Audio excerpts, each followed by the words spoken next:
Dhe unë jam shumë e lumtur. Gjuli, edhe një çështje e fundit. Është halodueshëm se ke nisur një lidhje me një dashur të ri, disa po thonë që është vetëm një i dashur, disa po thonë që ky i dashurit e ka edhe një tjetër, madje sfundmi unë kam pasur një debat publik me një gazetar të Lojë Minetit, ku ai aludonte se ti ja ke vjedh dikujt tjetër të dashurin, madje ti e bani një deklaratë në Klan Kosovë, cila qëndron këtë e vërteta. Njerëzit kam pat mundësinë me po karakterin e Gjulit 4 muaj në Big Brother. E kam pat mundësinë me po që 2 vjet në për çdo intervistë, se unë atë që mendoj e tham. Dhe unë me karakterin tim jam shumë krenare që unë nuk jam një person që prishi shtëpia, marrëdhënie ose familje. Dhe unë jam shumë e lumtur që ke edhe te ato që u debatu.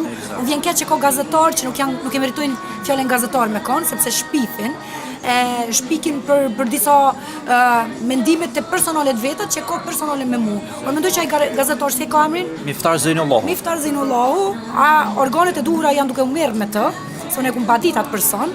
Dhe tash tutjes besoj që ka me pot shpifje nga ai, edhe nga asnjë gazetar, sepse kanë me pot 2 herë mendime, a guxoj me fol diçka thashë theme kundër Gjulit pa u vërtetuar një herë mire e kjort, pa e postu atë në portale ose në gazetë, media, në televizion ose diku. E përmendi që e ke pasur një lloj bifi të vogël me Klan Kosovën. Ku qëndron këtë? Unë s'kam bif me Klan Kosovë, as me këtë personi gazetari s'kum pot, po e kum pot që ky gazetari shpesh herë bën pifje ndaj meje dhe nuk me pyet mua asnjëherë si është e vërteta.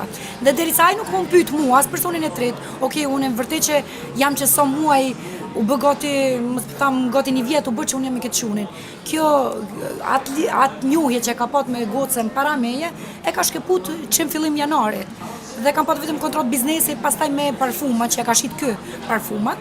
Dhe unë vjen shumë keq që ai u duft me rën Grock për shkak famës time që ish personi që u ka njohje si për më shfrytzu, me po një mundësi shfrytëzimi për më bëj e famshme në Zvicër se shqiptar pe njofshin ato, jo në emër të mirë për mes Gjulit. Edhe mu vjen keq nga personi që unë jam me të që ai u duft kaq fillim ballafaqu me media shqiptare. Por tani e keni një super raport të mirë.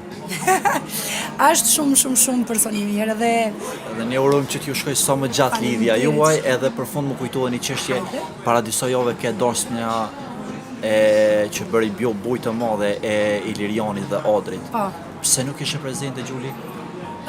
Ju e dini që në u thoj shumë se na nuk jena duke menduar biznesin e piteve Gjulit vetëm në Kosovë me zgjeru, po edhe me gjerë në për krejt Evropën, sepse ka shumë shqiptar diaspor që i dua shumë i përshëndes. Kështu që unë isha duke fol për mundësit bashkëpunimi edhe në diaspor dhe nuk isha këto për darsmën. Kurse Ilirianët dhe Ordit viti uroj sukses, inshallah gjithmonë ju shkon ashtu me buzëqeshje që qeni vetë. Shumë të dashur për neve dhe për dashur njëri tjetrin. Përveç Ilirianit dhe Odrit, neve sukses gjithashtu i urojmë edhe Gjulit në hapjen e biznesit të ri, por edhe në lidhjen e re.